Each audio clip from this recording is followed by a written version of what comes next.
Today on America's Test Kitchen, Lon makes Julia cherry hand pies. Adam reviews electric juicers. And Elle makes Bridget apple blackberry Betty. It's all coming up right here on America's Test Kitchen.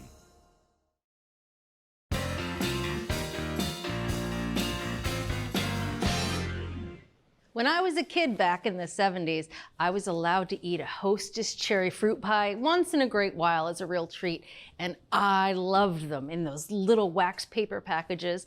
Now, I haven't had one of those pies in years, and that's probably a good thing because today, Lon's gonna show me how to make one from scratch. Oh, Julia, hand pies are so much better than regular pies, right? Well, I like that you don't need a fork or a plate, you just maybe need a napkin. We're gonna make hand pies today that are really neat to eat, and they're gonna be packed with flavor, lots and lots of flaky, buttery crust. I'm in. All right, let's start with the filling. Okay. I've got sweet cherries here, and I'm actually using frozen cherries. I let these defrost, I cut them into half-inch pieces, and they're just gonna go in a medium saucepan. That was 10 ounces. I'm adding 1/3 cup of sugar and 1/8 teaspoon of salt. Now, I'm gonna mash about 1/3 of this mixture, and the reason I'm doing that is if you leave all of the cherries whole, they don't pack as tightly, and so you can't cram quite as much filling into each hand pie. But we only wanna mash about 1/3 of this, and that looks pretty good. Turn this up to medium, and we're just gonna let this cook for about 5 minutes. I'm looking for the cherries to warm through and the sugar to dissolve. And the reason I love using frozen cherries, all the juices come out when they defrost.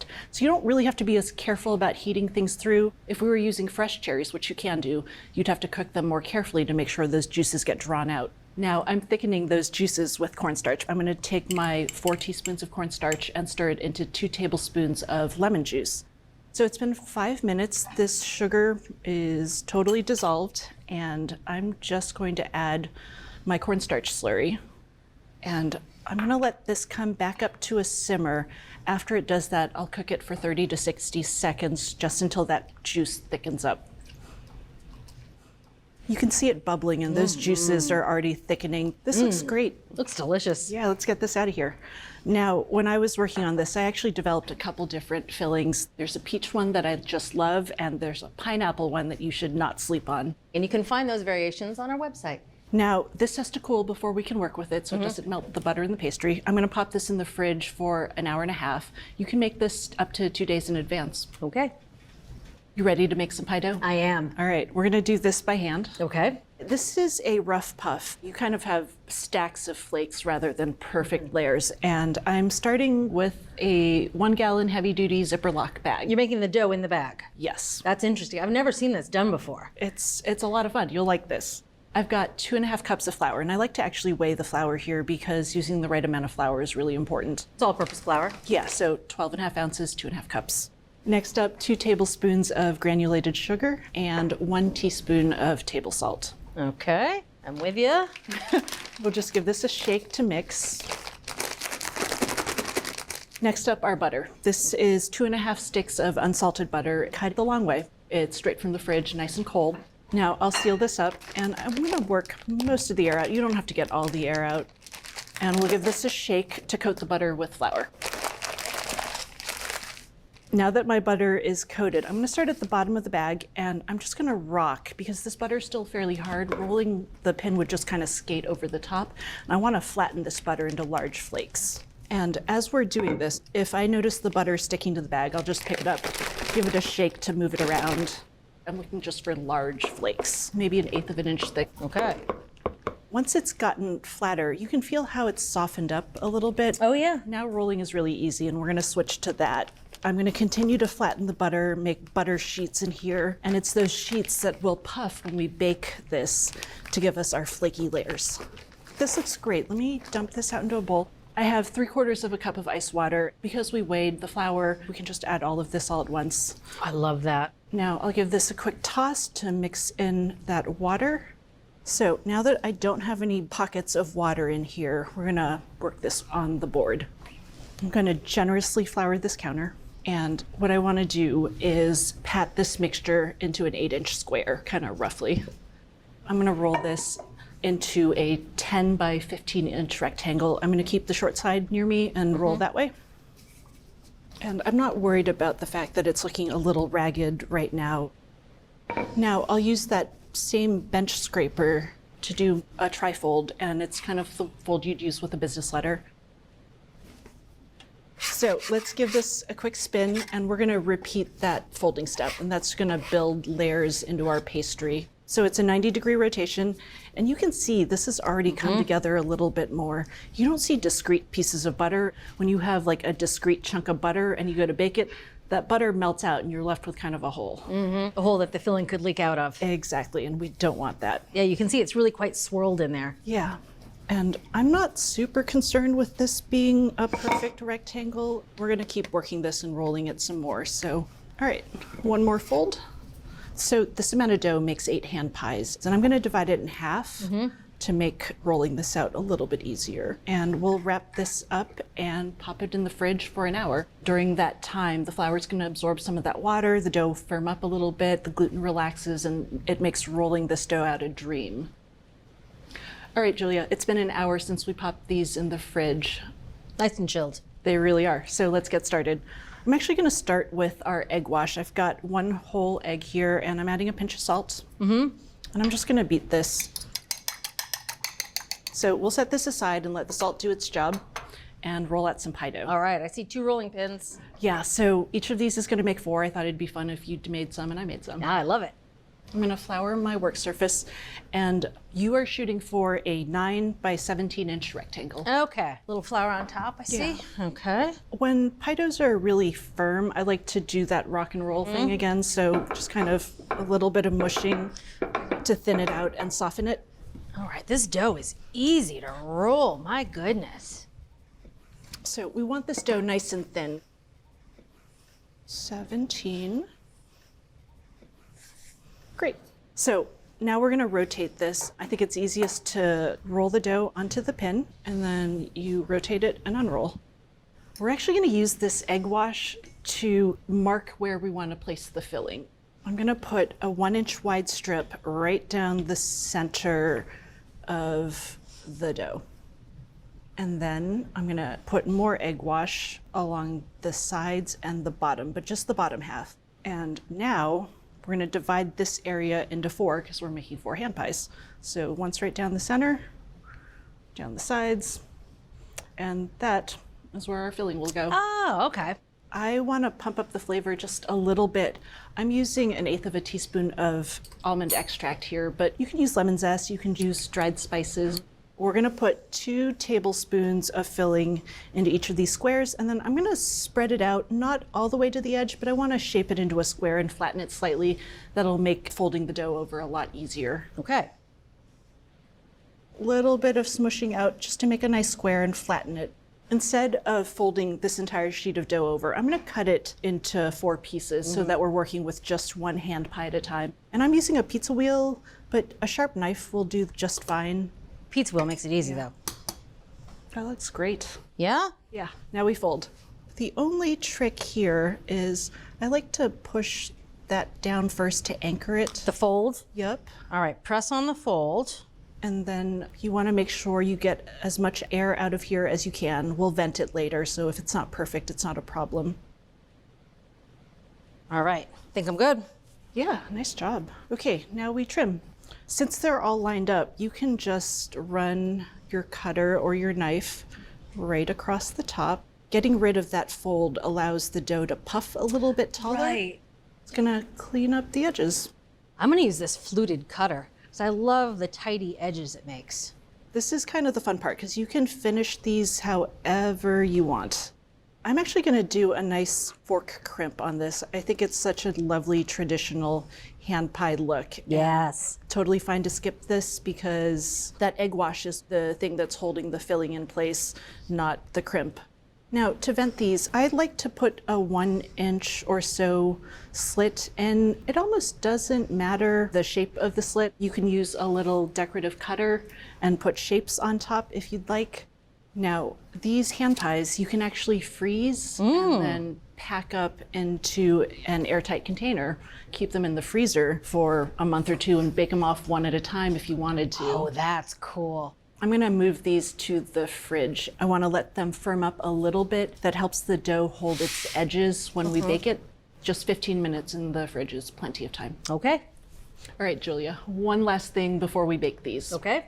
I want to add one more bit of gilding. I'm going to egg wash these. It's going to give these a beautiful sheen and it'll help the browning a lot. But that egg wash will also be the glue. I'm going to sprinkle a little coarse sugar over the top. I like to use demerara or turbinado for that extra molassesy flavor. I've got 2 tablespoons overall. It's kind of up to you how much you want to use. And the sugar doesn't melt. It crunches really nicely.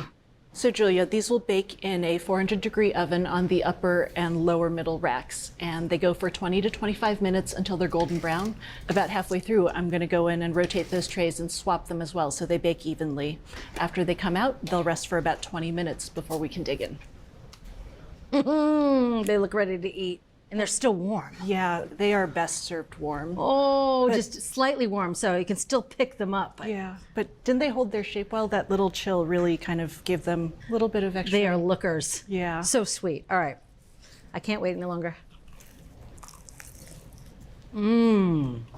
Mmm. That dough is so delicious. Just tastes like butter. It's flaky. You can actually see the flakes in the dough. That's so tasty. The filling. You got to try the other fillings. You're going to love them. That filling has so much flavor. You can taste that little bit of almond. Doesn't make a mess when you eat. There's no filling dripping on you. Wow. It's a hand pie. It needs to stay in your hand. You have no idea. For me, that's a huge achievement. Win. Lon, these are delicious. Thank you. You're welcome. So if you want to make these delicious, sweet little hand pies, start by using frozen cherries to make a filling. Make a quick puff pastry dough in a plastic bag and seal the edges of the pie with egg. From America's Test Kitchen, a delicious recipe for cherry ham pies that won't get on your shirt. Big points in my world. At America's Test Kitchen, recipe development is serious business. Head over to americastestkitchen.com and unlock 14,000 expert-developed recipes and 8,000 unbiased product reviews, all rigorously tested by our team. Access every episode of every season of your favorite cooking shows. That's 38 seasons of inspiration. And with the ATK Members app, you'll have 30 years of expertise at your fingertips, anywhere, anytime. Join us and become a smarter cook. Start your free all-access trial membership at americastestkitchen.com today.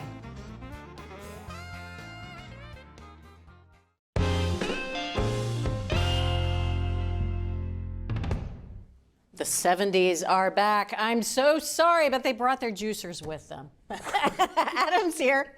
He's going to tell us why we should be juicing and which juicer to buy. It's all about health, vitality, and flavor, Bridget. That's what it why is. we should be juicing. All right, I'm all ears. There are 2 types of juicers for fruits and vegetables. One is centrifugal. The other is what we have here, masticating. These are called slow or cold press juicers, and they work by means of an auger, which is like a big screw sort of mechanism, and you can kind of see it right in there with this model. That will grind up the produce, it gets pushed against the filter, and out comes your delicious, vital, healthful juice. It's chewing up the food. It's chewing up the food, and it gets pressed against the filter, and the juice comes out. We have 5 different models here. They were priced from $270 to $450, so they do not come cheap.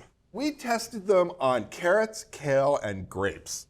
We were looking at the quality and the quantity of the juice. We were looking at the speed and efficiency with which all of that produce was juiced. We were also looking at how easy these were to assemble, operate, disassemble, clean, etc. That's a big part of it. That's a big part of it. Cleaning. These took an average of about 1.5 minutes to juice a pound of carrots. I have a special treat for you, Bridget, a glass of carrot juice right here. I want you to taste that. It came from that juicer. Oh, and it came with a lovely lace of carrot around it. Oh, that's something else. I would call that chunky. Extra fiber. Sorry, Bridget. I feel bad doing this to you.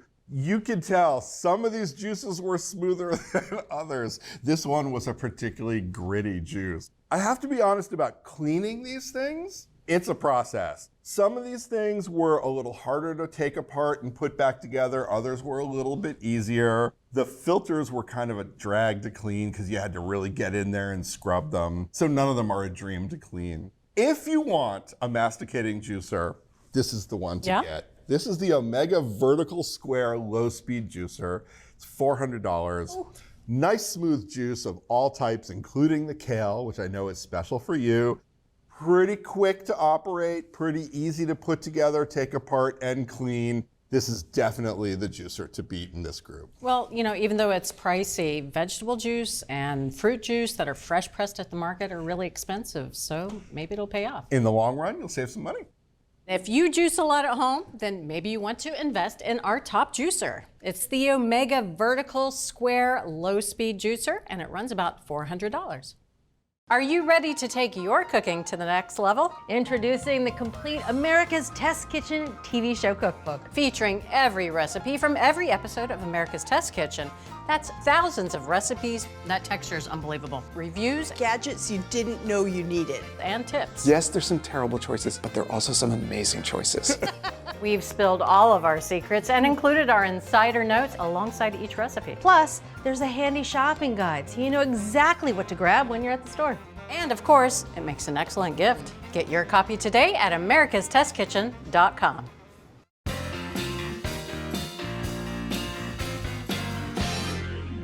If you want a fresh fruit dessert that's easy and a little unexpected, might I suggest that you bypass the cobblers, crisps and crumbles, and give Betty a glance.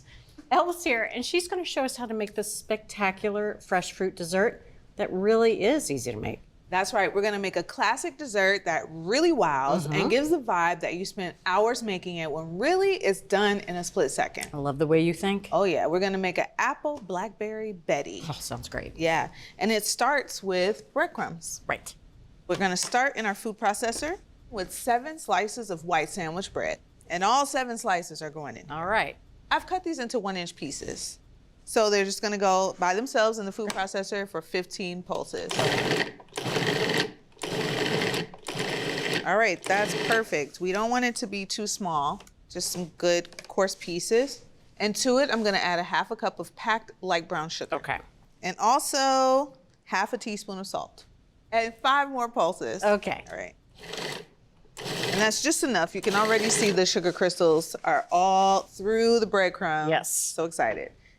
And finally, I'm gonna add 6 tablespoons of melted butter. And 5 more pulses. Okay. Ooh, Here we go. starting to come together there. Oh yeah, just like that, we've created a wonderful crust. Wait till you see what it does. I'm gonna start off with 2.5 cups of this breadcrumb in the bottom of an 8-inch baking dish. Okay. So we're creating 2 layers here. This first layer is gonna be on the bottom. It's gonna absorb all the fruit juices. It's gonna caramelize. And I want all of that fruit juice Right. to be absorbed somewhere so Right. we can eat it, right? Right. That's 2.5.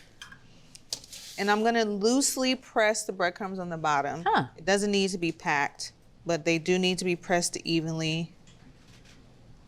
All right, we have the bottom crust ready. We're gonna reserve the rest of this for the top. Okay. Now it's time to work on the core of this recipe, the apples. Let's see what you did there. This recipe calls for 2 different types of apples. There's 1 pound of Granny Smith apples, which are my personal favorites. They're nice and tart. They add a little pizzazz to the apple Betty. Okay. Then we also have 1.5 pounds of Golden Delicious apples, which I've already prepped and are here in the bowl. Great. Golden Delicious apples are amazingly soft when they're cooked, and they just add the perfect texture to this Betty. Great. Yeah. Sold it. So I'm gonna finish prepping this last Granny Smith apple, and it's super easy. We're just gonna peel it, core it, and cut it into 1/2-inch pieces. Very easy. And so just as quickly as our breadcrumbs have come together, so will our apples. So it starts with 2 tablespoons of water, a teaspoon of vanilla, a 1/4 teaspoon of nutmeg, 1/4 teaspoon of salt, just to balance out all that sweetness. Right. And a 1/3 cup of packed brown sugar. Okay. I'm just gonna mix it well.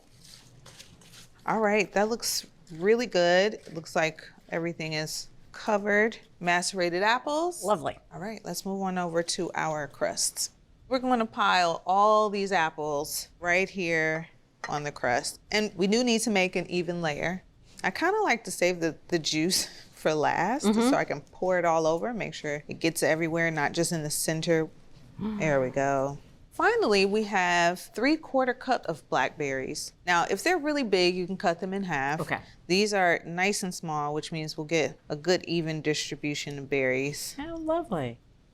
All right, that looks wonderful. And to finish it off, we have those breadcrumbs that were left over. Right. So these go on top. And I took the blade out of the food processor, so I'm being very safe and using my hands to just gather the rest of this breadcrumb. That's incredible. Betty's a looker. She hasn't even gone in the oven yet.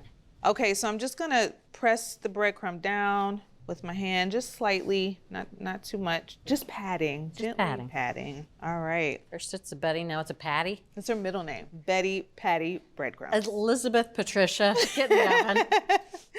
All right, so we're all set here. I'm just gonna cover this Betty tightly with foil. Now this Betty is gonna go straight into the oven, but once it's covered with foil, you can actually keep it in the fridge for up to 2 days. So our oven is set at 375 degrees, 2 placements, upper middle rack and lower middle rack, Okay. right? And we're gonna start it on the lower middle rack for 1 hour to 1 hour and 10 minutes. Okay. Hey there, fellow fans of cooking. Want to stay in the know? Visit americastestkitchen.com and sign up for our free Notes from the Test Kitchen email newsletter. Get exclusive tips, seasonal recipes, product reviews, and more delivered straight to your inbox. Sign up for free at americastestkitchen.com. All right, so it's been 1 hour and it's time to check on Betty. Let's see. Ooh. I will take that. Thank you. All right, looks like the apples are tender. It's ready to move up to the next rack, the Okay. next level of cooking. All right, so it's gonna go for another 15 minutes on the upper rack. We're looking for golden brown crust on top. Wow. Oh, Betty, Yeah. Oh, that looks amazing. look at that. Beautiful, Betty. It's been 15 minutes. The top is golden brown. It's exactly what we're looking for. We have to let it cool for about 20 minutes. All right. All right, so this Betty has been cooling for 20 minutes. We have ice cream. I think we have everything we need to enjoy this apple blackberry Betty. Lovely. It's gorgeous. Yeah. All right, well, let's have some. Friends first. Aw. Lovely. There you go. Oh, look at that. Plenty of breadcrumbs. Plenty. And apple juices. Wow.